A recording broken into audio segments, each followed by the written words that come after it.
Hey everybody, thanks for joining us for our first ever meetings with remarkable humans. This is going to be our interview portion of the Nine-Sided Circle's work.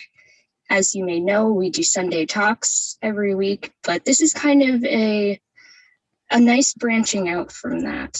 And we are very excited to have this opportunity to spend time with some really cool people, like the really cool person we have joining us today. What would you like to add, Mushtaq? Just that I am tickled pink to be doing this. This is very exciting for me, and I am doubly excited that Rezan has agreed to be our first victim. I mean, interview. Yes. So, would you like me to do the honors? Yeah. All right. So, today we are going to be interviewing Rezzan Huseyin, who is in England, of all places. And I ran across her thanks to the YouTube algorithm. For some reason, one of her videos popped up on my feed, and I looked at it, and I went, this is interesting. You can't go watch that because it's no longer there. I'm going to nag her to try and put those videos back because they were good videos, or make more, either one. But it got me to watch all of her videos at the time and then listen to a couple of interviews. And then we started sort of corresponding back and forth a little bit. And I thought, she's the perfect first person to talk to. So how long has it been since then? That's been, I probably ran across her feed 4 months ago, 5 months ago, maybe a little bit longer. Yeah. Okay. Awesome. Yeah. And everybody knows my usual opinion of people who do Enneagram of Personality stuff. And she's the first person I've run across in a long time that didn't make me want to go, Yeah. Yeah, actually making it work in the world. She is also an author, and there will be a link to her book down in the comments. It's a very cool book. Both Noor and I have read it and think highly of it. And a link to your website as well. Yeah, there will be a link to the website, because she does, would you call it counseling work, coaching work for your coaching? Yeah, we should I'd love to give Rez an opportunity to share with us a little bit about what you're up to in the world, Rez. Yeah, sure, thank you. What I'm up to in the world, so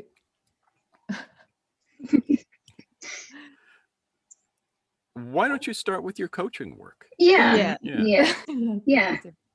So I'm a coach in the integral method. That was the methodology that I trained in about 3 years ago now.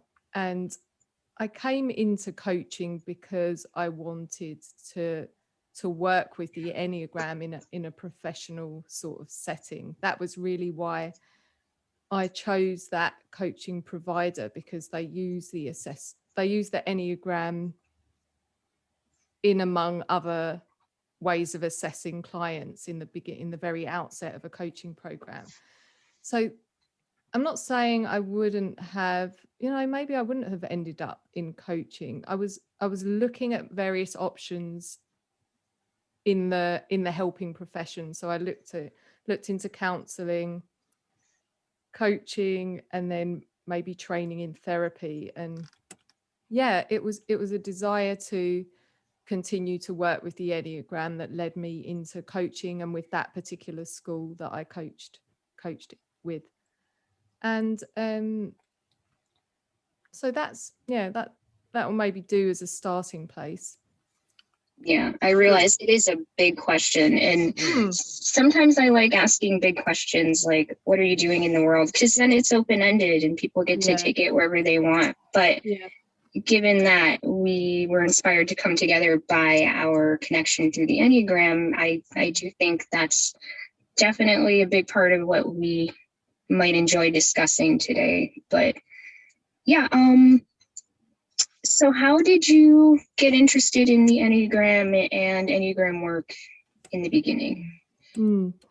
So I was on one of my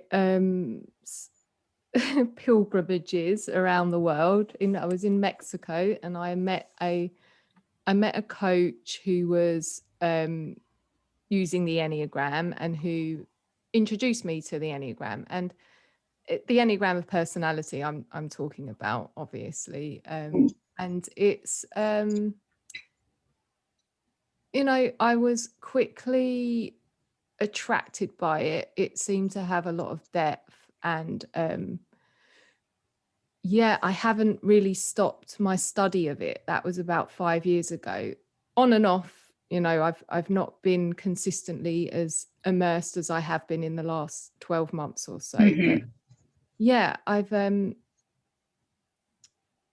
it's just one of those mysterious things, isn't it? I was exploring lots of different things at that time, and I guess born from a longing of sorts, of a longing to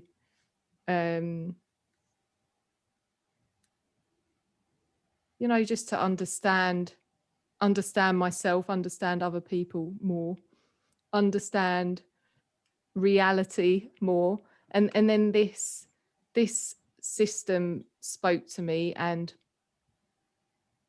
yeah, I'm still going with my study. I haven't lost my that galvanized quality that I have towards learning it. Yeah. And how does it inform your work as a coach?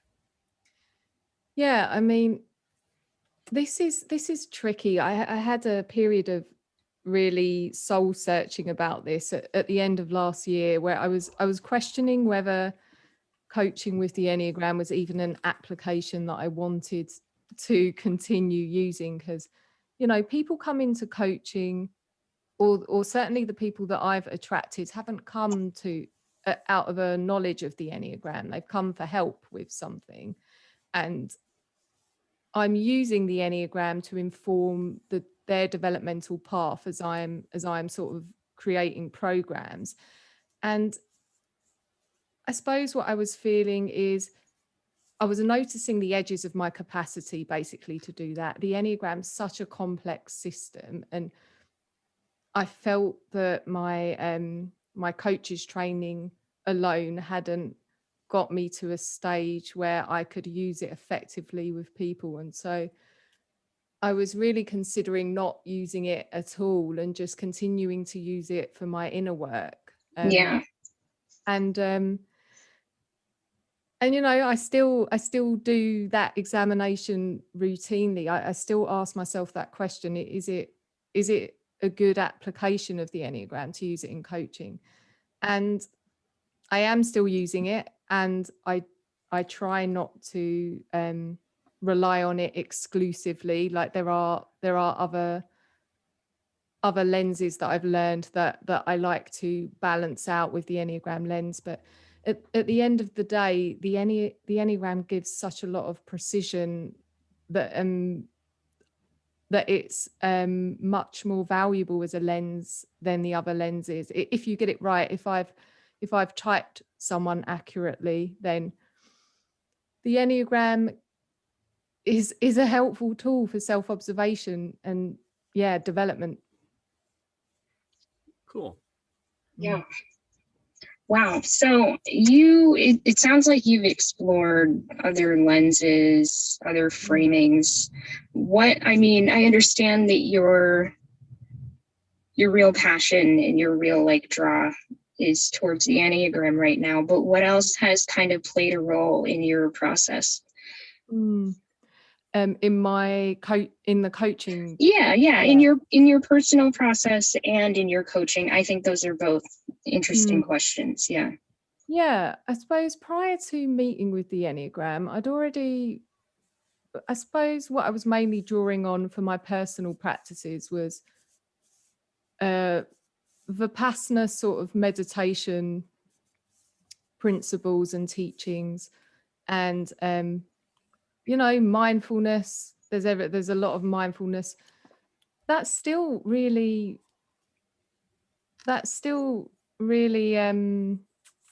set me up in a good way, to just learn to watch myself non-judgmentally, and that was massive. I think I'm going off on a tangent a bit here, but doing Landmark was really, I know there's some controversy around what Landmark teaches, but doing that in my late 20s was very helpful for me. I'm not sure I'm familiar with that. That's the latest iteration of EST, Werner Erhard's thing. This is a conversation for another time, but I knew Werner back when he first started EST. Yes. And we'll talk about that sometime. I actually like his material a lot for what it was at the time. So I think the Landmark program for those, for the kind of people who are attracted to it, can be a really good thing. Werner was onto something once upon a time. Yeah. All right. Well, so that was part of your process. Yeah. That's cool. So say more about that. Yeah, gosh. I mean, that was the first time I'd encountered the idea that I could determine how much an event, past, present, impacted me. Like that was within my control. So it gave me a lot of power, I guess, for want of a better word. It empowered me a lot, and it freed me. And it was really like the impetus to, after doing that, is what allowed me to feel brave enough to go and travel on my own in my early 30s, because I wasn't really brave to do that in my 20s. It's not that I was scared. I just think I was maybe a bit attached to the family environment in a way, or I don't know. It's difficult. Yeah, I mean, that sounds relatable to me. Yeah. Like I have fantasies about travel, let's say, and yet I feel like, but I feel this attachment towards home and towards being in familiar spaces. And of course, right now, there isn't much of a choice but to indulge in that love of being in familiarity with my space and the people around me and stuff. But once that excuse, we could say, isn't there anymore, then I have to take on that sense of adventure and curiosity again that I kind of had to tamp down for the past year. So I can understand that that is certainly part of the work to be done, is taking a look at those things and being like, okay, this is okay, but what might I do differently so that I can just be more active in my life, more present in my life in a participatory sort of way. Yeah. I mean, travel is irreplaceable for self-observation, because you just take away everything that's familiar, don't you? I think. We were just talking about that this Sunday. Yeah, that came to my mind as well. We did the Enneagram of the Traveler, since, as you probably know already, we do the Enneagram of Process primarily. So we have, it's almost like a Sufi oriented or Sufi origin Enneagram process, in which you are thinking of travel as an opportunity to get out of your comfort zone and challenge your ego in new ways. and to see what comes out of that. How can you support others by doing so? How can you support yourself by doing so? Yeah, and that's something that showed up in your book a lot. It was one of the things I really loved about reading your book, was that it was both a manual for how you might work on yourself, but it was also a spiritual biography at the same time, in a certain sense. Yeah. And the landmark training actually came through in that I got the sense from it that you were pretty much taking radical responsibility for your life as you went through the book. Yeah, totally. That's exactly it. And that teaching hasn't left me. So, I have a lot to be grateful for that I went through that training. It's unfortunate that it does have some gross aspects to it, that training, the marketing around it, but it's sad to me that alienates people from doing it, because the teachings are quite profound. Yeah, the core teachings came out of a really profound awakening, and marketing ruins everything. What can I say? Yeah, I mean, we're constantly trying to do that dance ourselves. So not, I mean, everyone's like thresholds for what is gross are different, but I'd say ours are pretty low. So we're doing our best within those, within our parameters, and it can be challenging, especially when what you have to share is something that is needed by someone out there in the world. Maybe not everyone, but by someone. How do you reach them? Yeah. And that was going to be my next question. How are you reaching your clients? Have you made the transition to working online with people for your coaching? Yeah, I do.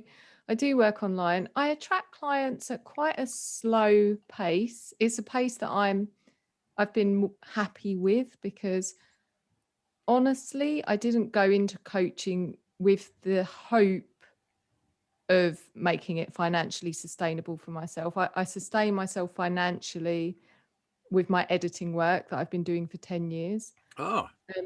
Yeah. You and Noor have something in common. Yeah, I noticed that. I noticed that you're an editor as well. So I do copy editing specifically, but and I do really enjoy it. But anyway, I edit these niche legal publications, because that was my original training. That's right. Yeah. So you do get to utilize that, in fact. I try to engage as minimum brain as possible when I'm editing, because really all of my resources go into learning the coaching discipline, of which there's a lot to learn, a lot left to learn, and learning the Enneagram and wise ways to use it and not be irresponsible with it, which is a little serious perhaps, but quite easy to do. I would love to hear more about your insights on that. I mean, it sounds like you're working the way you do to be responsible as best as you're able to. So I'm just curious about, in general, what are some of the pitfalls a person who is doing this work might fall into? Using the Enneagram to support people. Yeah. I think the first pitfall is just not doing your work yourself. That's the most, so for me, I don't know whether this is me discharging myself of a lot of otherwise heavy obligation, but if I'm in a process, or if I'm doing my work with this system, then at least there's that. So I'm not going to get carried away and distracted by sending others off on these various developmental directions. A lot of my focus is on using it for myself. When it comes to using it with clients, I mean, this can vary so much because it really depends what a person has come into coaching for. If usually there is a link between a topic or a presenting sort of challenge and the person's Enneagram type, but I sort of don't take it as a given, and really I'm more always going to defer to the person's direct experience of the things. So yeah, which goes towards a mistake that you can make, is just relying on the Enneagram lens too much in using it. But there's all sorts of mistakes you can make, as you can imagine. Getting to it, because the Enneagram of Personality, people get so excited about it because it is exciting, isn't it, to discover this way of apparently reading other people, and it's a little bit, it can be a little bit irresistible to use it too quickly.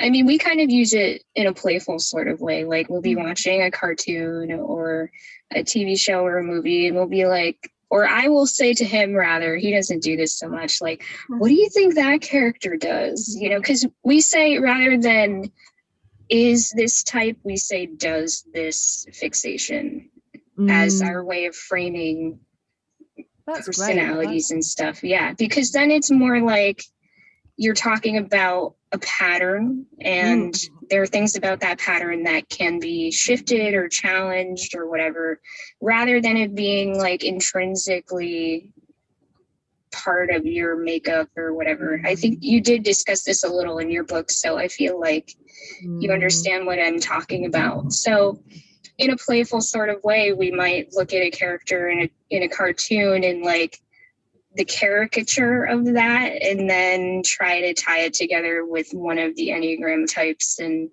play around with it a little bit. Like, their character development is going this way or that way, and this reflects this and that on the Enneagram, you know, that kind of thing. Yeah. That's very cool. I love that. Instead of types, you're like, is that you're referring to the chief feature? It's like going as deep. It's really deep. But yeah, the Enneagram gets dummied down, of course. It is it must be frustrating for people who have been around it for a long time. Yeah, I mean, Mushtaq definitely can speak to that. As far as what I see, I mean, this goes with Myers-Briggs, all that stuff. People get so excited about typology. Like, I know I went through this when I was in younger years, before I knew about, you know, the way that we study Enneagrams now. It was just like, oh, I'm a this with a that wing, and this is explaining all my little quirks, and oh, this is why I feel flawed in this particular way, and suddenly I have something to hold on to like justify my behavior, even when it's not cool behavior, you know? Yeah. So that happens a lot, doesn't it? Yeah, it does. Yeah, the evolution of the Enneagram of Personality has been fascinating to me. You know, I was first introduced to that by talking with Helen Palmer, who I still consider the definitive source on the Enneagram of Personality. Her work is as close to Echazos as you can get without being crazy. Did I say that out loud? And so it was interesting to me because I had known about Echazos' work through the happenstance of having a girlfriend who had gone through a bunch of the Eureka training, and I used to sit around her house and read all of her Eureka books. Cool. Yeah, but it has evolved so far from there. Yeah. Yeah, I feel like you knew a lot of the like Enneagram of Personality OGs.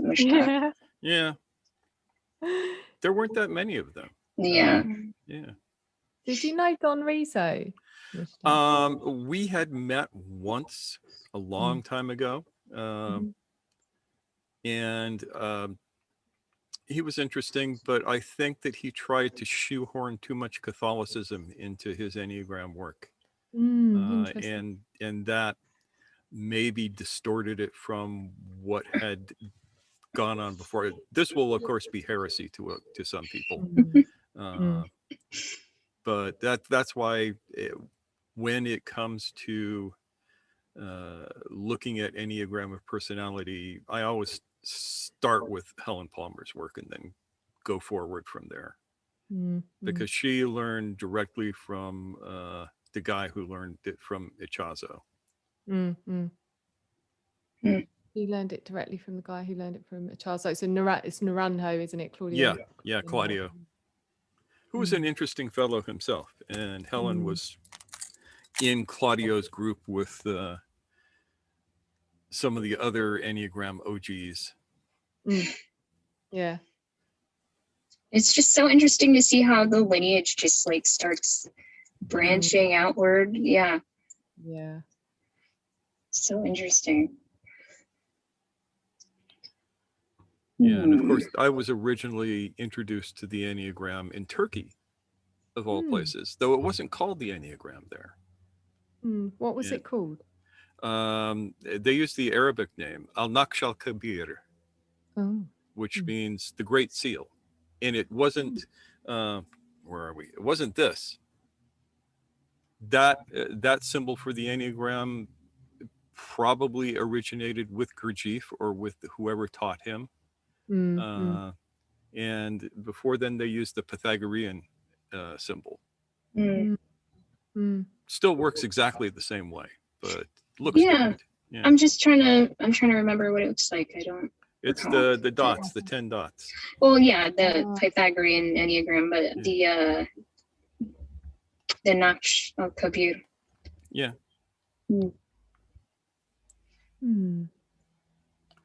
Yeah, we don't really know how far back this goes, to be honest, as a symbol.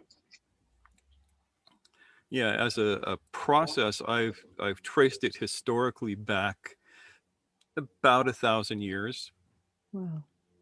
After that, it's all mythology. But we can find some references to it that far back. Yeah. But we digress, and I'd rather talk about you than talk about this. That was interesting. Interesting mini history lesson. Yeah.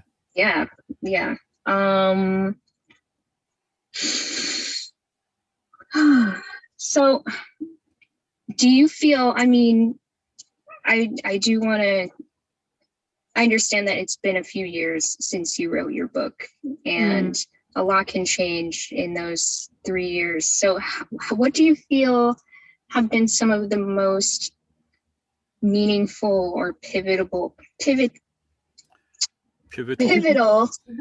changes since that time? And I understand that sometimes it's hard to remember what we've written, so it's not that big a deal, but the book came out of a real, again, I didn't plan to write a book. I had to write down or organize what I had learned into some sort of coherent system. And that's really what I was trying to do with that book. And when I read it, I pick it up every now and then, and I still find truth in it. There's nothing that I sort of, obviously my citation of my Enneagram type was wrong, because I actually mistyped on the Enneagram for a long time. And what I would say is about the book now is all reflects what I still think, but I've found my way to a more complete system, and it is the Enneagram is a complete system for self-observation, or it's a complete knowledge system that I can use for self-observation and self-remembering. It doesn't, of course, replace the practices that I need to do. I have found myself in the last 6 months or so with a widening gap there between all of the things that I've learned and my actual beingness. I haven't been was consistently devoted and dedicated and disciplined in my personal practices. And so that has led me to sort of branch out now and look at, well, I'm looking at being in the diamond approach work. Are you familiar with that? Yeah, I am, yeah. That's good stuff. Yeah. Yeah. So I'm in that. So in terms of what has changed since writing the book, all I would say that's changed, my focus has really gone into and onto the Enneagram, and all of these other sort of things have fallen away. Yeah. Do you think there will be a volume 2? I don't think there'll be a volume 2. I think I probably will write another book, but I don't know. Yeah, I don't know, Mushtaq. Yeah, I would be sad if there wasn't a volume 2, but I'll get over it. The thing that I loved about your book is that it is reminiscent of. Have you ever read Catherine Hume? She was one of Gurdjieff's students. She was a very interesting woman. Gurdjieff had a group of lesbian artists that he worked with. That was in Paris, right? That was in Paris, worked with separately from all of his other students. And she was one of them. She was she one of the publishers of the Little Review? These people were like very, very influential in the intellectual life of Europe and America at the time. And so she wrote a book called Undiscovered Country, which it reminded me of your work in that it's a narrative of her inner growth contrasted with her outer experience in the world. Yeah, I will read it. Yeah, I think that that kind of book has an essential value that a straight manual doesn't have. Yeah, I mean, it's kind of a boots on the ground. Here's what it was like hanging out with Gurdjieff as a student. And it's interesting because he was such a quirky guy, and you see that. You see that. Oh, that sounds like right up my street. I would love to read that. Yeah. There's a Madame someone that Russ Hudson always cites, one of Madame de Saltzman. Yes. She was a formidable woman and probably embodied Gurdjieff's teachings more than any of his other students. Wow. Yeah, she was his dance mistress. Yeah, she learned all of the sacred dances from him and taught them for decades. Wow. Yeah. She also has a book out, published, I think, right after her death. Right after her death. Yeah. So a lot of people used to do that. They would say, don't publish this till after I'm dead. Oh. Because then you can say whatever you want without repercussions. At least not to you personally. Yeah.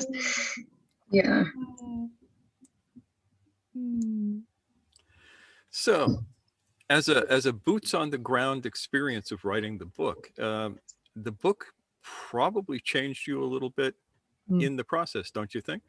And how so? That was a year of your life, if I recall correctly. Yeah. It did. It really changed me. And just the experience of dedicating myself on that level. I guess people have that with childbearing, like having kids, right? That to be that dedicated and committed to something. And for me, it feels really good to be that committed to something, to give myself over to something. And it was painful, like a painful test of my discipline, which, I really think discipline is it's not a word that people like, is it? But it's so important. And for me, I'm noticing you know, I've got mine to a certain level, which is probably quite good. You know, I managed to muster the resources to sit down and work on that book, even though really it was potentially a complete exercise in narcissism from one perspective. Yeah. But I wrote it, and you know, in other ways in my life I am disciplined, but it feels like it's time to be even more disciplined. I am it links back to what I was saying earlier, that my personal practices are what's the word, in development. Yeah. Yeah. And I honestly, I think to some extent that's like inevitable. It's kind of a lifelong challenge of, especially if you don't want to get stuck, challenging yourself to think, okay, is this really working for me? Am I in a rut, or am I on a plateau where I'm just overly chill about my routines and all that stuff? So at least in my opinion, I think it's very normal and in fact meaningful to kind of feel a little bit unsettled, to feel like there's always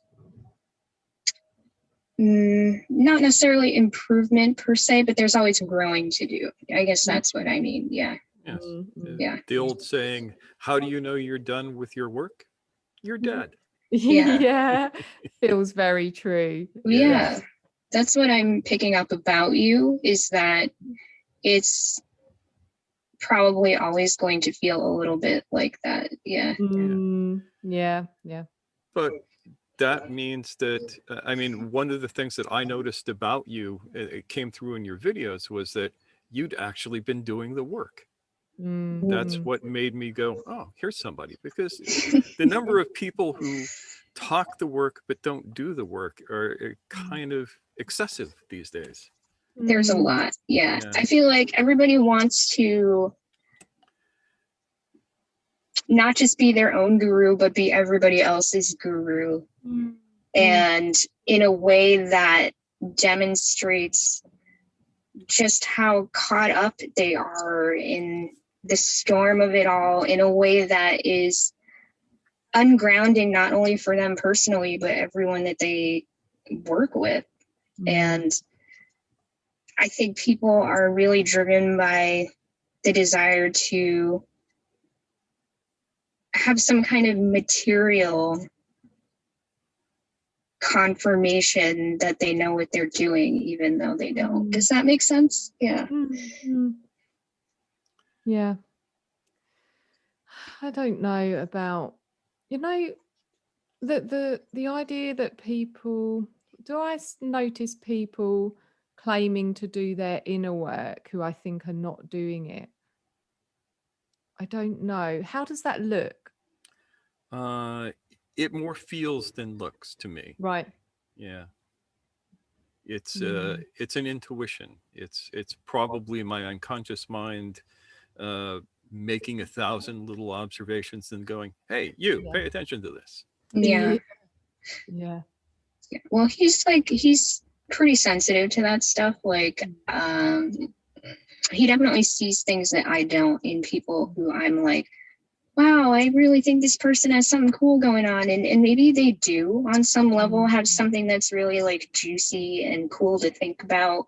But that doesn't necessarily mean that they are, let's say, mentor material for... And it depends on where you're at too, because sometimes there are teachers who take you a certain amount of the way towards your process. Yeah. And then beyond that, you either need to find a new teacher who can take you through the next leg of the journey, or you need to kind of go inward and lean into your own intuitions and insights and stuff like that.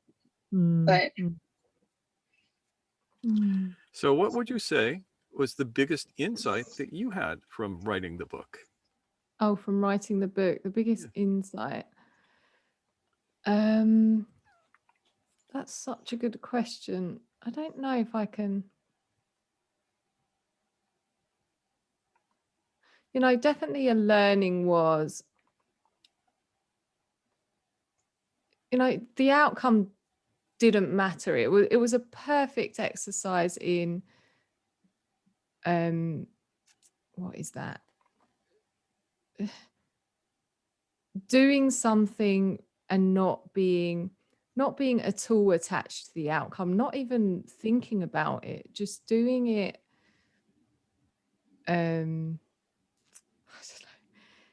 I could make up a million things at this point, but I really don't know why I was doing it. I just knew that I had to do it, and I had to attend on it every day until it was done.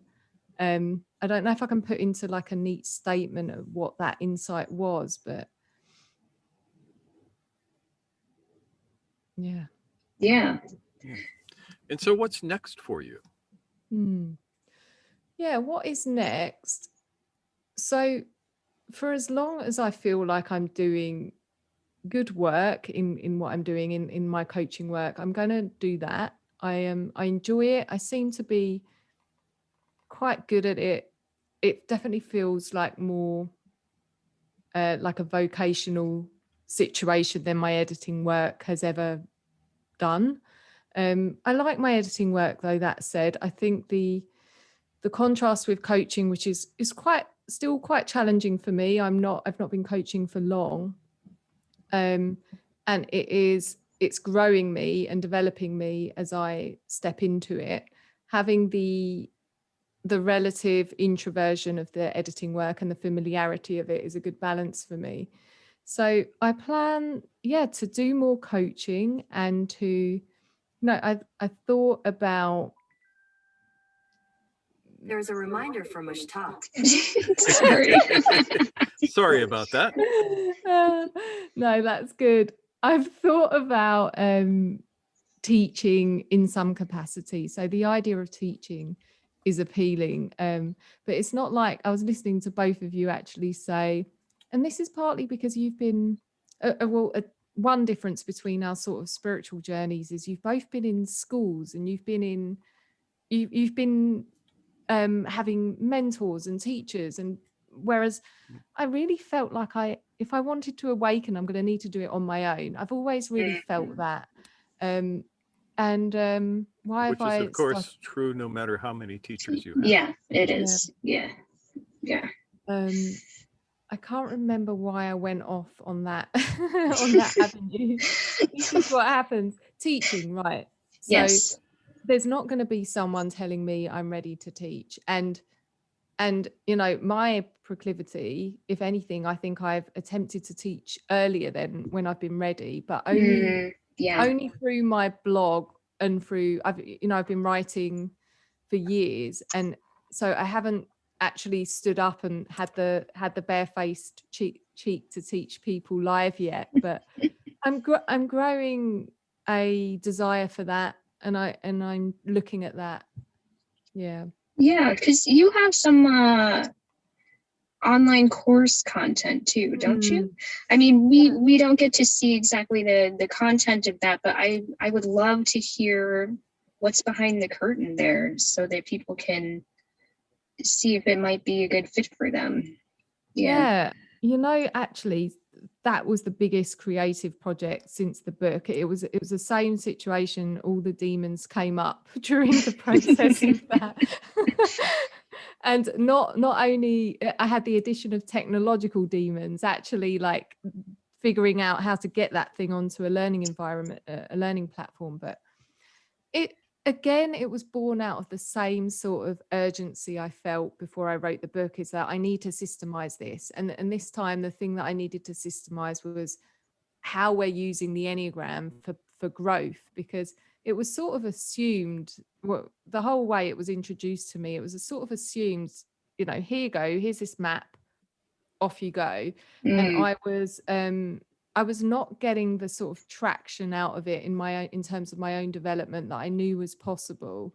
And so partly that was because I was looking at the wrong chief feature for myself. But I sought to systemize how we work with the Enneagram. So the course is really, it's very rustic, and I want to improve upon my sort of teaching skill set, but it's taking each aspect of the Enneagram of personality. So it's the chief feature, the centers, the what else is there? The instincts, and it's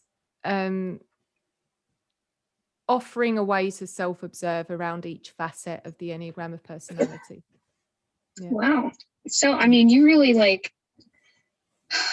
I totally hear you on like the demons, both like internal and technological, because Mushtaq and I encounter that stuff all the time. I mean, it really does dredge up all that ego stuff that is just lurking in the distance and waiting for the opportunity to manifest as a challenge, you know? And I think it's so awesome that you've been able to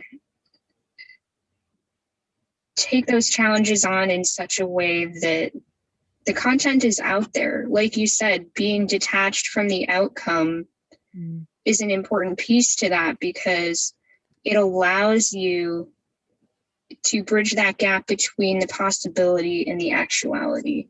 Yeah, it's a lovely way to put that. Yeah. I think it helps not making it need to be a success, you know, like I genuinely feel for people who go into coaching and, you know, want to make it financially sustainable for themselves right away, because it's the helping profession. Like, it's going to take, it might not work out that way. It might not be, and especially in my country, at least, coaching's still sort of it's an unregulated space, and there's a lot of cynicism around the profession. Yeah. I think we have something similar here. Like, we're starting to have, like, I don't know, life coach associations and stuff, but I can even tell, like, in my tone when I talk about it, there is this cynicism, there is this critique of, like, oh, of course, another, you know, like, scroll through, I don't care, I don't want to see that. But even amidst the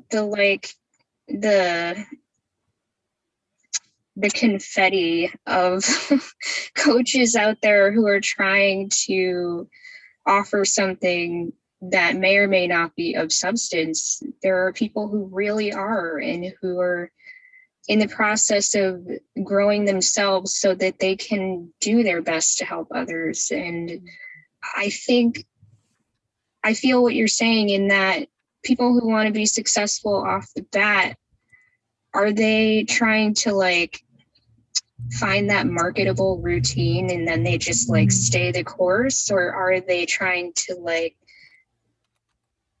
kind of shift and learn and process as they go along? Like, is that given the opportunity to come forth in the coaching itself? Yeah, that's it. Yeah. So that might be a good segue into talking about integral coaching, which has the advantage of coming out of a tradition that is some decades old. Yeah. I would love to hear more about that. Yeah. As in decades old integral theory, Ken Wilber stuff. Ken Wilber stuff. Yeah, it's very, very rigorous, quite amazing coaching method that they developed. Those two, Joanna Hunt and Laura Devine, they were Ken Wilber sort of in his group, or in his so they created this just very rich method. So I learned it over the course of 2 years. Very challenging for me, because it was my first encounter with integral theory. I loved it. It was immediately fascinating for me, much like the Enneagram. It gave me more maps that seemed like truth to me, and I was very excited to begin to use to inform my way of seeing myself and other people. Yeah, for me, it was challenging because I guess I thought I was going to rely on my ability to make rapport with people in coaching and things like that. But oh, no, no, no. So this meant that I actually had to assess them properly, objectively, using these sort of maps that they gave us. And it was difficult. Yeah, we were put through it, but you know, that's what you'd want, isn't it? In that's what I wanted. I wanted Yeah. a substantial coaches training. It's still nothing compared to what therapists, psychotherapists, the amount of training and that they need to do when you sort of make it relative like that. But yeah, I'm very thankful for this method and for the introduction into integral theory, which I'm still sort of keeping up my practice with and my learning. It doesn't get as much attention as the Enneagram, but it gets a fair amount. Is there any curiosities you had in particular about? Yeah. What would one expect if I came to you and said, I would like you to coach me? What would happen? Other Yeah. than you might run screaming from the room. Oh, well, so I'd first figure out whether your topic was a developmental topic. So not all people that come into coaching are suitable coaching candidates, but for the Agreed, method yeah. that I train in.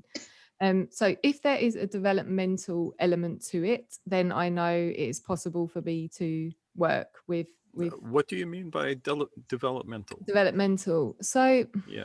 When I hear that Yeah. word, I think of people who have developmental disabilities, for instance. Okay, yeah, interesting. Developmental, so it's in some way about growing capacity. So it's in some way about growing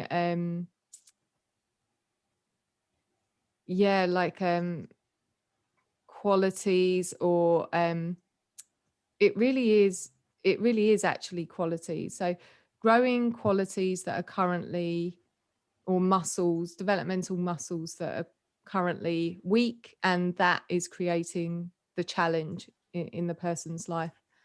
So does that make sense, Mushtaq? Yeah, I think we have a similar idea, but we use the term, what is the term that we use, Noor? Well, I'm actually not sure exactly Generative. what that generative. Yeah, Yeah. well, there's, yeah, I mean, as opposed to remedial. Yeah. Like remedial is the stuff that we would refer people to others for. Like if it's some kind of, you know, strong trauma experience that they need to have worked through. Yeah, You would not we'll send them to necessarily a list of therapists Yeah. that we have. Yeah. Yeah. Whereas if it's something where they've reached a point where they have kind of come to terms with the stuff that would need remedial work, they've somehow resolved it, they've reached a place of improved, I guess it's like if they've had some time to develop like a healthy-ish, stable-ish ego, now it's time to do the work of taking that apart, so to speak. But you need that resiliency available. You need that sense of being resourced enough to move forward into challenging all of the stuff that you just set up as like your scaffolding that's gonna keep you feeling like you're in control of your life. So is that sort of what you mean by developmental? I think it maybe is a little bit. So the word resources is interesting. That's really what it amounts to, is building or co-building with someone a set of resources that they don't currently have, that is lending itself to a particular challenge in their life. So a developmental topic would be something like to be more able to explore my emotions, to be more able to explore my reactivity and emotions, and I don't know, something like that, or to be more able to be more self-expressed in my family and in my community, that sort of thing. And how would you do that? How would you do that if I came to you and said, I want to be more self-expressive in my life? Yeah. So I would spend like the first session exploring why that the person wants that, and just like inquiry, a lot of inquiry. How will we know that you've been that this is on board for you now, this capacity? So Yeah, how will that's we a know? good question. Yeah. Yeah. Yeah. And then bringing in the lenses from the integral method to assess and sort of evaluate the client, where they are, how they are orienting, and then that's where the Enneagram comes in, and along with the quadrants and the lines and the spiral dynamics map. Are you familiar with that one? Oh, yeah. Yeah. Might be. I'm unfortunately not, but I'm happy to just listen and learn from the discussion. Yeah. Yeah. Sorry. Continue. No, what were you going to say? I was just going to say, I'm not super well informed on integral theory. It's kind of something I've just started tapping into. I mean, I am familiar loosely with Ken Wilber and have listened to podcasts that touch on his work a lot. So I feel like I have some vague sense of this this lens, but I'm just I certainly am not super well informed about it. But I think it's really interesting that, as you're saying, the Enneagram work dovetails with this integral coaching. Yeah, because the Enneagram isn't a complete coaching method. Coaching isn't really, right. Yeah, as it stands now, it's not a coaching method at all, except for maybe Almas's work. Yeah, I think you'll find as you get deeper into what he does that he actually has methodologies for taking someone forward from just knowing their type. Yeah, I really enjoyed reading a book or two of his. Yeah. And then, so after that assessment, I go away and cobble together a plan based on that assessment, and it's a plan that sets out 3 specific developmental objectives to work on for the length of the program, which is 4 months, and it involves going away and them doing practices that I've recommended based on these developmental objectives, and then us sort of mining the practices for insights. Something very special, I think, about the method is the use of metaphor. So we offer a metaphor for a current way and then a new way, and that's just to help to anchor the person's, again, their self-observations around how they're currently approaching the developmental topic. And then the new way, the sort of new embodiment is what they're moving towards. So how do you offer the metaphor? Do you have a set library of them, or do you create them on the spot? Yeah, that's a good question. I don't have a library. I mean, the point is to really personalize it for the person. So in between the first and the second session, usually it comes to me overnight. Like, I'm usually awake the first night after I've had a client intake, which is horrible and needs to stop. But usually the metaphor will come within like 48 hours of the first session, and then I offer it, and if they're like, no, that doesn't feel like, the metaphor should be slightly icky, like a bit like learning or discovering what your chief feature is within the Enneagram system. It should feel a little bit like, but yeah. That's Yeah. Can you give us an example? I would love an example if you feel Yeah. up for sharing any, it doesn't have to be anyone's personal example of a metaphor, but I wonder if, in order to protect people, I'll just give you mine from my coaching program, because I had sure. to devise one for my own way of being in the program, and it was the way of the Stoic Cyclist. And that that tells you a lot about how I move through life. But yeah, a lot of enduring, even when enduring isn't needed, a lot of a lot of energy, a lot of efforting, not a lot of pleasure, not a lot of fun, not a lot of intuition. Mhm. Yeah. Interesting. Yeah, there's a lot in there. There's Yeah. like that's kind of there's so many shades of meaning in there.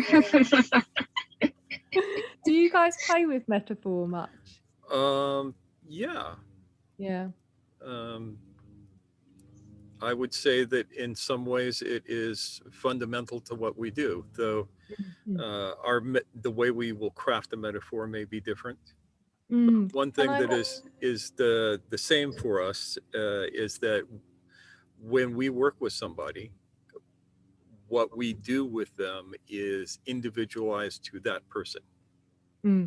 There is, this was a problem that Ouspensky had with Gurdjieff. Ouspensky wanted a system. He wanted to be able to plug and play, and Gurdjieff kept telling him, there is no system. There is no 10 steps that everybody can do and achieve enlightenment. Yeah. And that's actually what led to their falling out, is that Ouspensky wanted that system and thought Gurdjieff was holding out on him. Wow. Yeah. So we work a lot with metaphors. Our metaphors will tend to be more in story form. Yeah, So I mean, like, let me tell you a story. it tends not to be like here's like a, it's not like a phrase. It's more, open-ended than that. But yeah. We tell. Are you familiar with Mullah Nasruddin Hoja? No. He's an interesting fellow. Lived in Izmir in Turkey 1,000 years ago, and you can go to his tomb to this very day. I've made the pilgrimage to his tomb, and there's this huge, thick wooden door, and iron straps across the wood and chains across the straps, but there are no walls. Oh my God. Yeah, the story is that Mullah Nasruddin was, as a boy, he was very precocious and slightly obnoxious and always making jokes and playing tricks on people. And his teacher, his school teacher, was actually a saint. And after one too many tricks, his teacher cursed him with the curse of enlightenment, but only being able to express it through jokes. So you will hear many stories, and one day I'll probably tell you one of them, because it happens. Yeah. And so many of them are like teaching stories. Yeah, they're all teaching stories.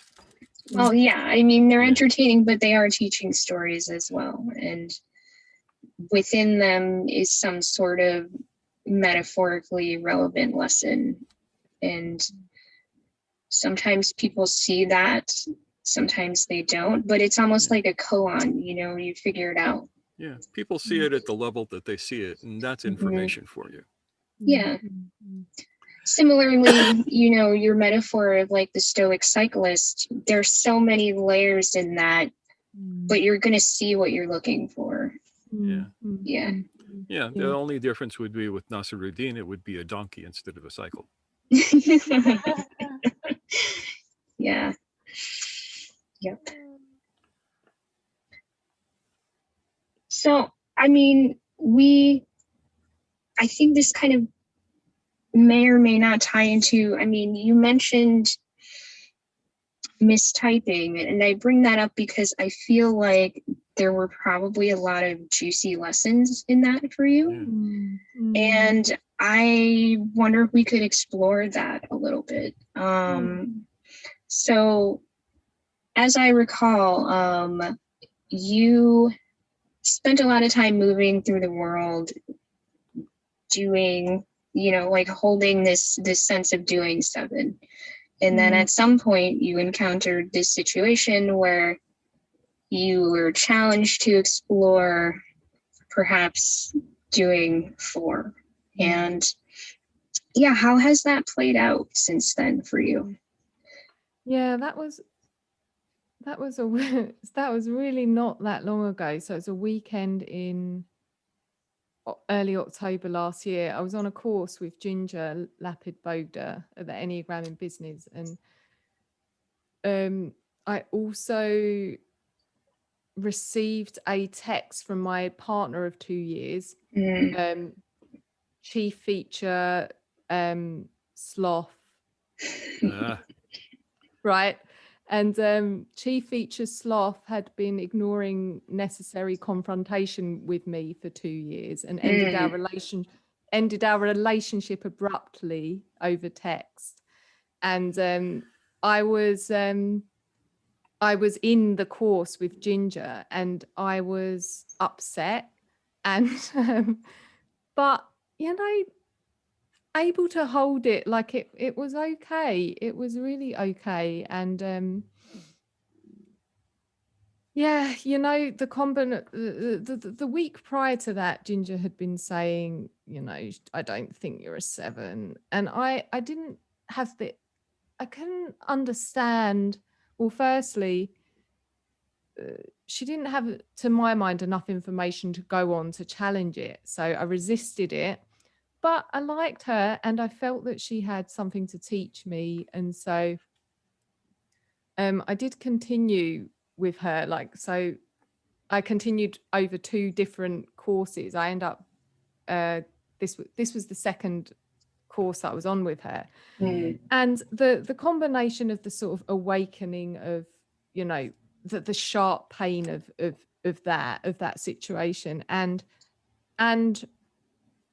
seeing how I was being in that. So we know that chief feature gluttony doesn't do hasn't got the tendency to want to go toward pain, and chief feature envy does have that capacity. Yes. And it was all on show. You know, it was not possible to ignore the way that I was dealing with that breakup. And it was like, yeah, of course, this is my pattern, not the other pattern. Yeah. So did you feel like you were pushed into a 2-point?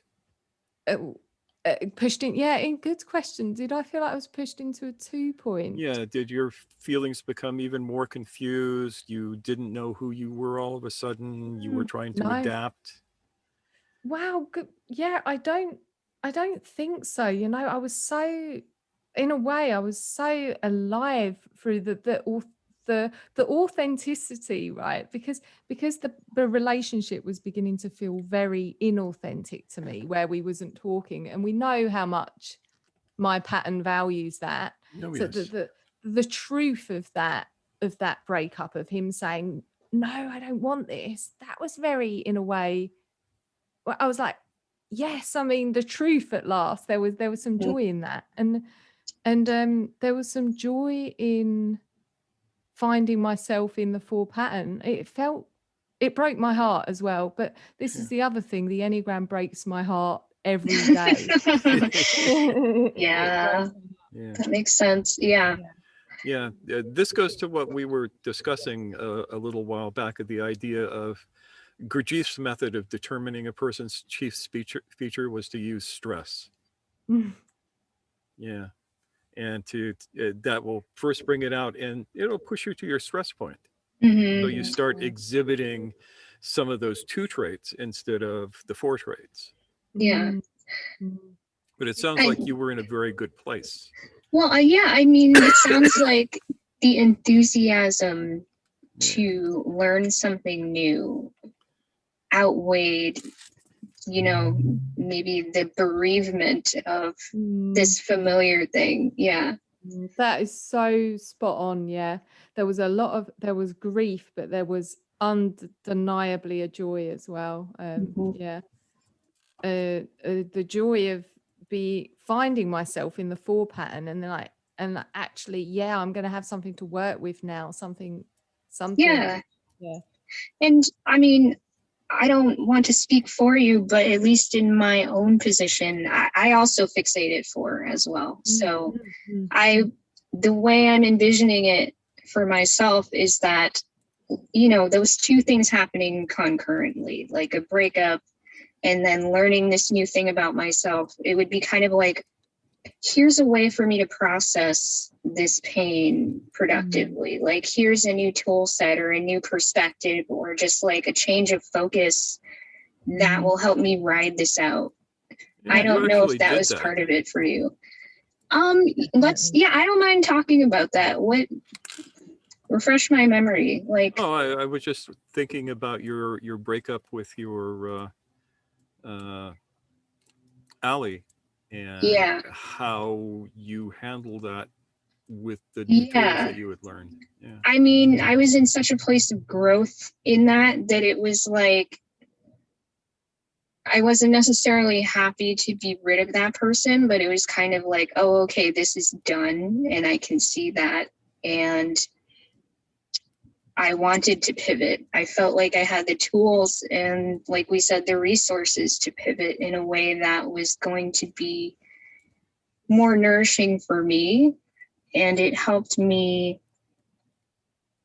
take that impulse to want to like bathe in the soup of my pain and not go there, not live there, not stay there. Yeah.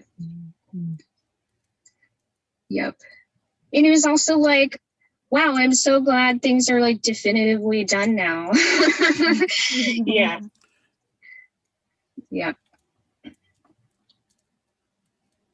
So it sounds like,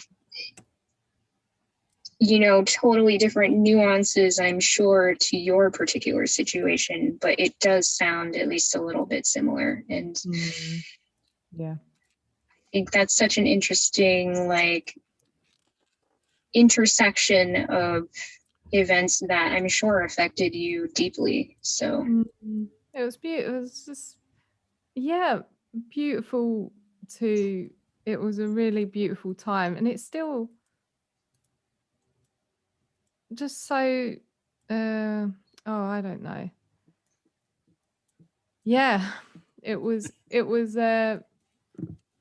exactly the sort of situation my ego loves, I guess, the meaningful, beautiful right. sort of, so Yeah, and also a shock point for you.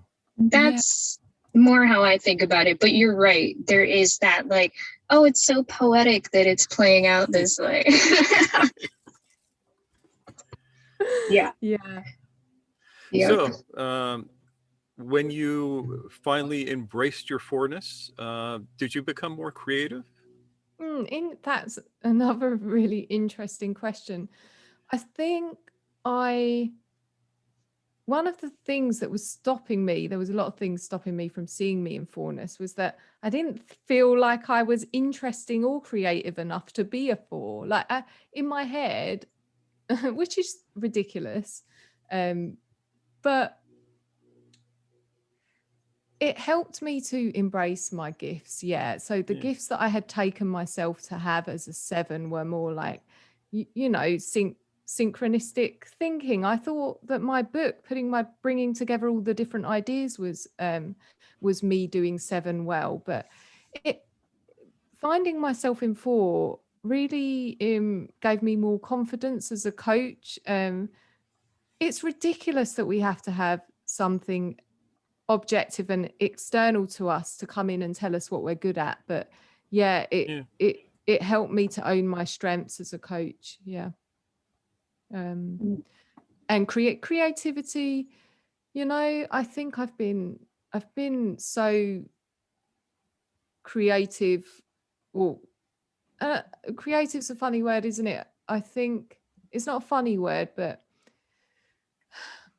you can be creative, productive, and then you can be really, really creative. And I think my most creative days are probably yet to come. I think I've been productive. But yeah, do I feel more creative as a 4? No, it's more that I can recognize that my gifts of emotional intuition, things like that. Yeah. Yeah. Well, thank you so much for sharing that.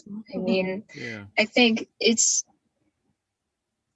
there is a shakeup initially, and then everything kind of mellows out, and then the pieces lie in front of you, and it's just easier to look at it from the lens of learning, you know, and it seems like you've really kind of found that sense of, oh, you know, this makes sense. This works. Yeah. Yeah, the passion, the chief feature. I mean, this is something now that I just feel like I'm in the suffering. I'm in the throes of seeing how chronic that is, and that is that's relentless all every day. Yeah, that's something. I'm going to put the light on because it's gone. Yeah, the sun is shifting. It's the same thing here. Yep.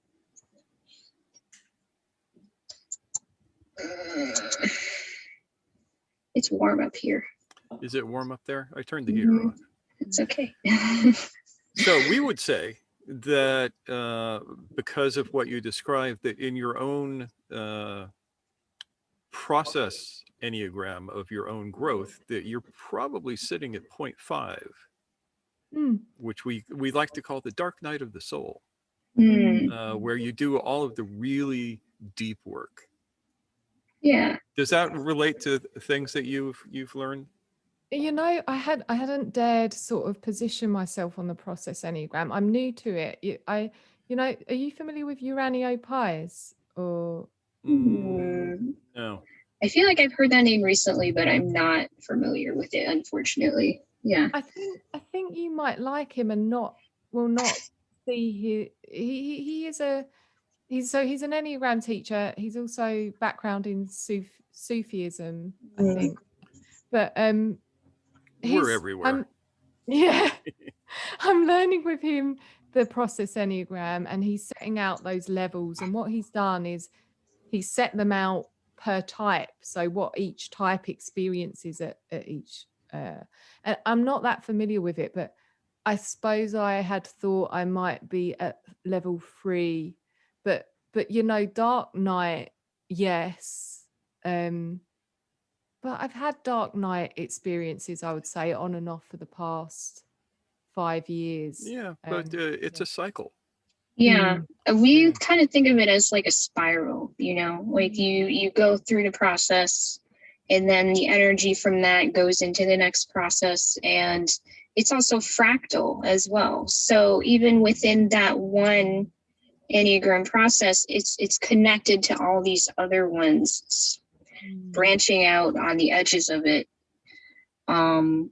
But it's continuous, you know, it doesn't really stop anywhere. There isn't a conclusion, because the 9 point is also the 0 point. Yeah. So is this something, this is the process Enneagram that you use in your work? We use it in everything. Yeah. The thing, you know, Gurdjieff referred to the Enneagram as the universal hieroglyphic of knowledge. And he said, if you understand it, you can use it as a key to understanding just about anything. There may have been some hyperbole there, but it is more true than not. And understanding, the Enneagram of Personality was created out of a process Enneagram. When you ask the question of where does a person's attention fixate when they go to sleep, when they become mechanical? And that's a long story. We'll get into that one day. Yeah. But yeah, so I look at you and I go, oh yeah, she's probably in this point in her process at point 5, where she's doing the work. She's cooking the food. The heat has been applied. Yeah. Kind of, yeah, like you've got the raw materials of possibility, and you're moving them towards actuality. That's I'm describing this, you, generally you, that's what he's talking about. Yeah. And that means you're coming up on the 6th shock, which is going to be loads of fun. Ooh. Is it what lies ahead at the 6? At the 6, any shock point, something has to come in from outside of the process to give you the energy to get through it. First shock is at 3, and that's where you have to apply your own will. Yep. Second shock is at 6, and that is the process of accepting grace, which may be harder for you. I mean, discipline is always present, but I kind of think of 3 as like the point where self-discipline really comes into play. And then 6 is like, okay, I've done the work. I'm a participant in what I'm trying to do. I just need to stay the course and see it to the end. And it's going to be kind of challenging and scary, and I'm tired, but you just trust the process. Yeah. Yeah, you come to the end of your due diligence at 5, and then you just have to go, okay, now what? Yeah. Yep. Yeah, and that's where that attitude of not being obsessed with the outcome comes in. Like, you've done all you can. You committed everything that you needed to commit, and you've done everything you needed to do. And at that point, it's kind of like a surrendering to it. Yeah. Yep. But it's a good thing. I think Or we could people be feel completely out of intimidated our by minds, that. too. Yeah, that's true. Yeah. But who knows?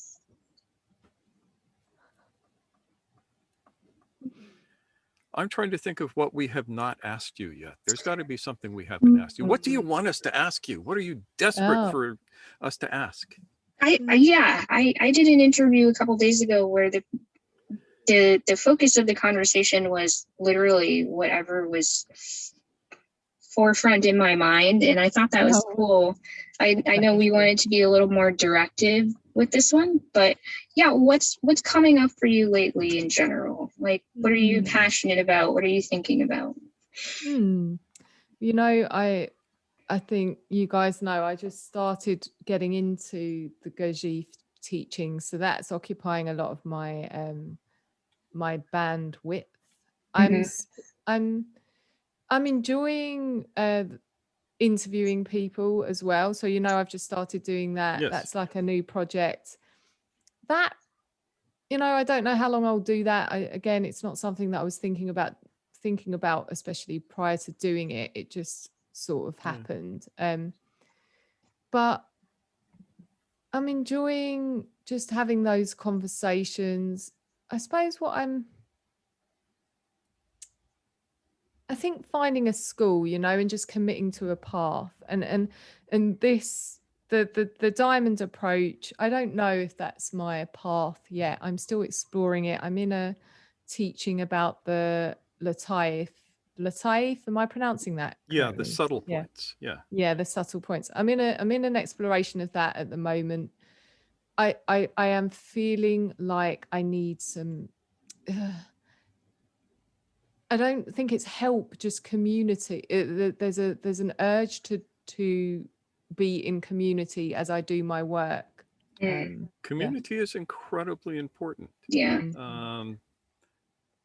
You know, the basic unit of Sufism is the circle, the halqa. It's not an individual. It's not a person and its teacher. It's the community who works together. And Mr. Gurdjieff said, you know, if you want to grow quickly, grow in community. And if you want to grow super quickly, grow in community with people with whom you are incompatible. Oh, yeah. That sounds very true. Yeah.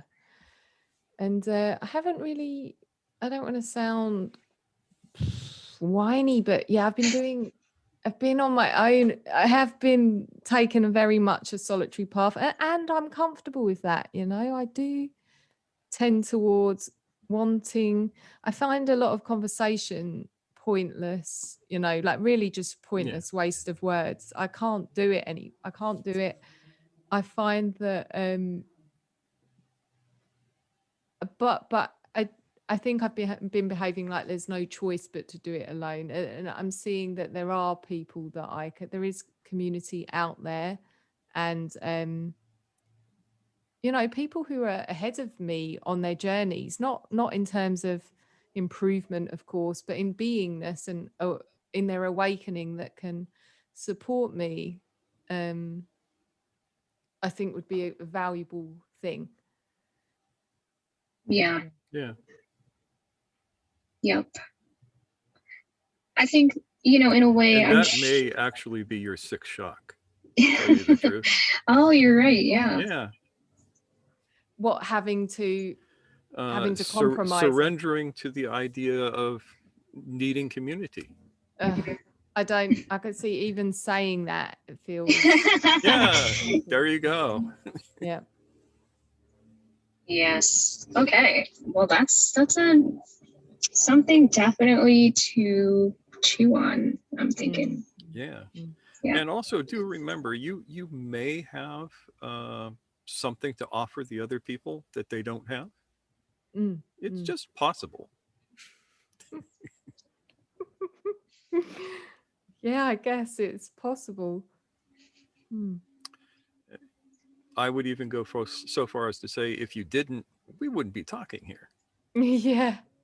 Yeah. I mean, it's very encouraging that, you know, and the chief feature was prevalent when I was watching your videos yesterday. It was coming up, as it always comes up. Like, what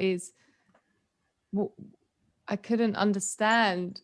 It's difficult to understand what about what I wrote in my book resonated with you guys, who you're clearly advanced in your spiritual work. So it's encouraging to me. Yeah. What resonated in your book for me was, it was honest, it was straightforward, and you were doing the work. Yeah. And it doesn't matter where you got the work. What matters is that you were doing it. Yeah, I mean, we always say there, not just us, but people in general always say there's so many ways to wake up, and some are better than others, but the point, some are quicker than others, I should say. It's not necessarily like a good or bad thing. And it seems really obvious to me that you have this intentionality to what you do and how you think and your attitudes about things. And even just reading your blog now, I mean, I think I read a few of your more recent entries because I was so curious about this mistyping experience that you had. And I could see even from those few pieces how much growth has happened in the past 3 years. There's definitely a depth to the book content, especially in that you could see how I guess you had found answers, but it was clear that you were hungry to figure things out, to understand yourself, to make sense of things and piece together a way of moving forward that worked for you. And I can see the fruits of that in the way that you present yourself in this discussion and in your writings, and the fact that you took that plunge to act on that desire to support others in doing similar work. And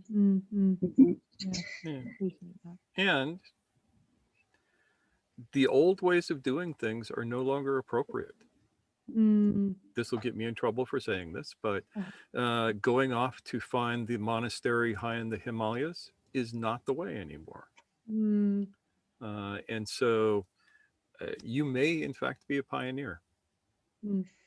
Crazy. Crazy, isn't it? Yes. Yep.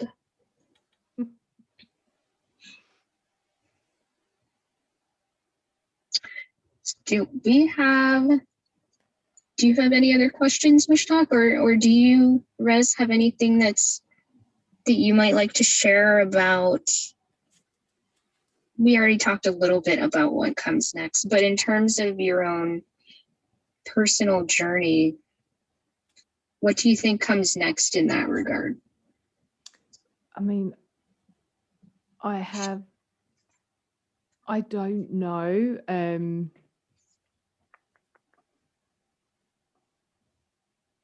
Yeah, I don't know. I don't know. I think committing more. Like, you're right, there is a lot of intentionality, but I'm ready to just burn all my bridges, and hunker down and just.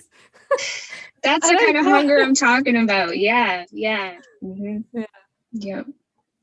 I think Mushtaq and I were listening to something recently, and they were discussing how, like, it's kind of the madness of, like, Captain Ahab and Moby Dick, where you're just like, I want to progress, I want to grow, I want to wake up, and it is kind of monomaniacal, like that burning of bridges, like nothing else matters. I just want to commit to this journey. Yeah.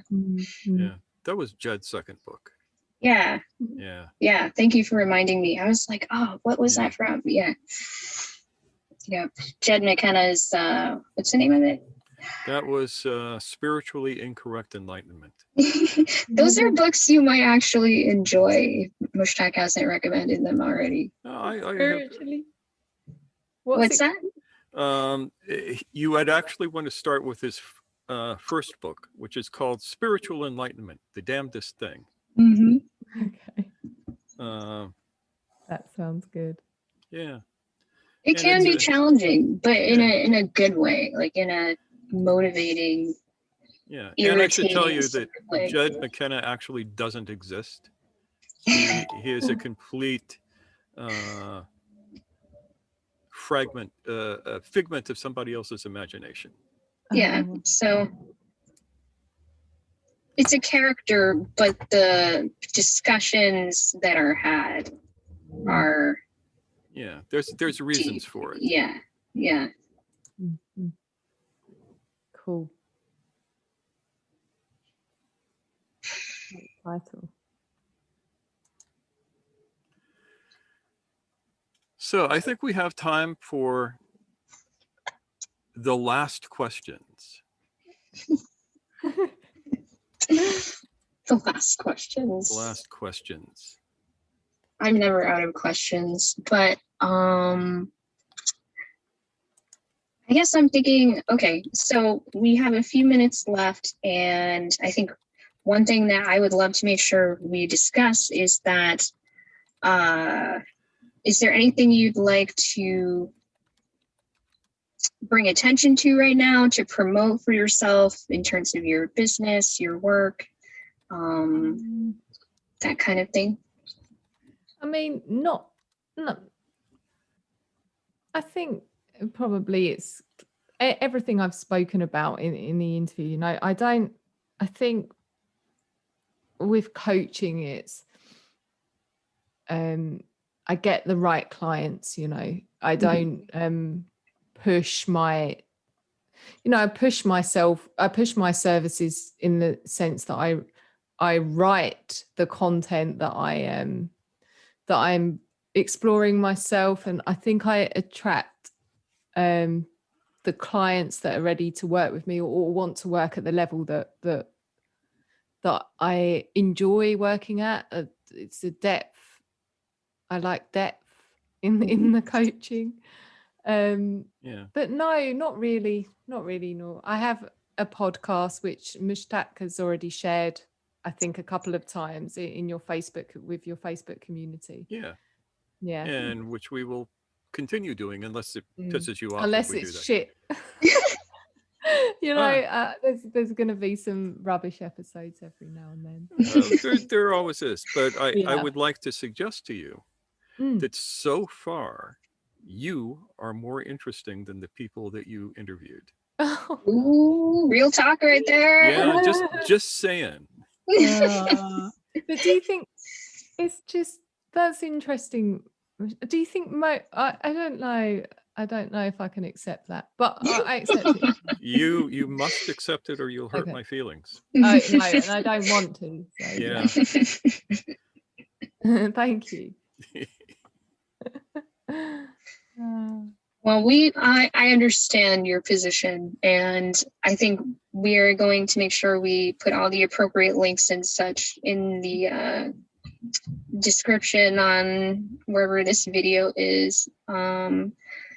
Yeah, so Mushtaq, do you have any thoughts to wrap up with, or questions or whatever? My question is, do you have, Rezan, any last questions for us?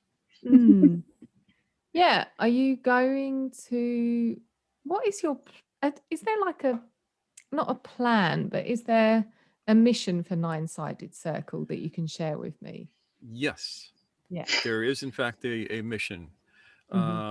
We have set out to train teachers. Not necessarily teachers of what we do, but teachers in general. You'll notice if you look at the people in the group, especially the active people, almost all of them are teachers of one form or another. Yeah. And to encourage them to be out in the world and do what they do and do it in the best way that they can. Yeah. The most awake way they can. Yeah. Yep. And we learn so much from them. Yeah. And they're teachers from across different disciplines. Oh, yes. Yeah. We have people who work primarily with the body.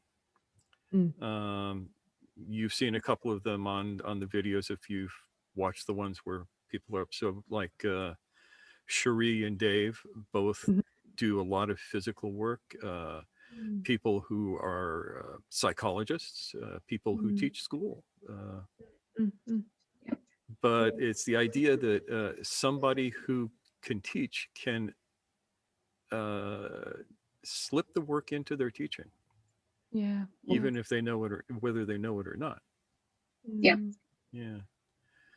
So like any real school, this will last for a while and then disappear, but its effect will ideally ripple through the world for a few years.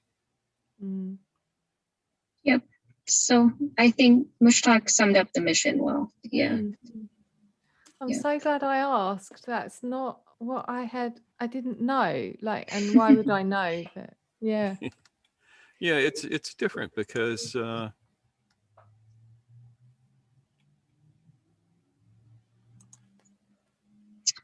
second. Sorry about that. There we go.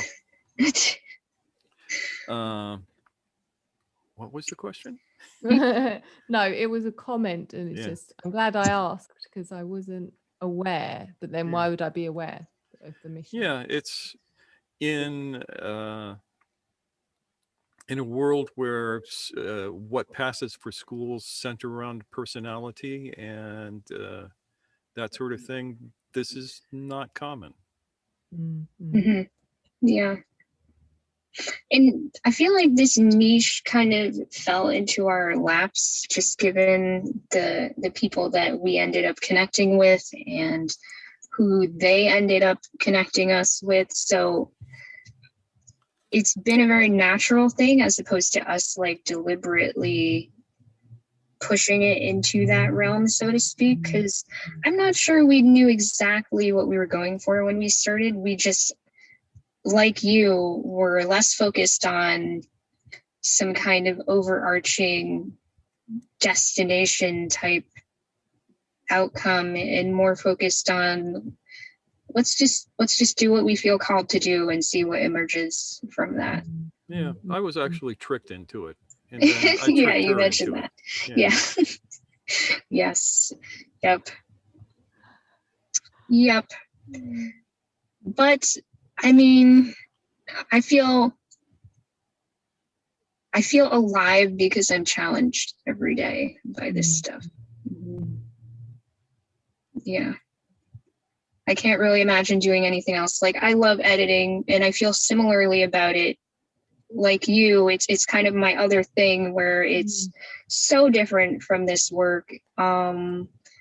It does get incorporated in some ways. Like, I do a lot of editing for the content that we produce, but it utilizes a different skill set, and I don't want to lose that. So it feels kind of like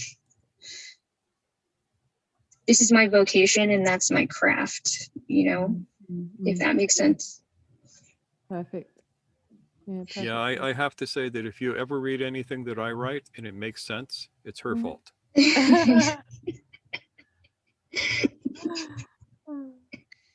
Gets that technical part of me satisfied. Yeah. Yeah.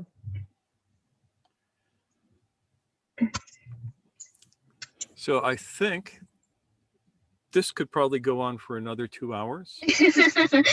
Yeah. Very easily, but we should probably make a stopping point here. And this will be a long interview, but that's not a bad thing. It's the reason that we do hour-long talks is because we have no interest in people with no attention span. Yeah, I mean, it really does kind of, you know, I think people who have a short attention span probably are just not really looking for the work that we're doing anyway. So, yeah. But it's a similar principle. I write long, I never write short articles. I always turn into like long things. And I suppose that's what I say as well is, but then I don't know, part of me wants to pander to people's short attention spans as well, especially in the interviews I'm doing. Mainly. It's difficult. You're right, of course. If people don't have the attention span to watch, then they aren't going to be people that would benefit from your teachings or even be able to hear them, maybe. But I don't know. Yeah. Well, this is a perfect example of that. This has been a work conversation, as we say. Somebody who listens to it from beginning to end will actually learn some things, and they will learn it in a specific way.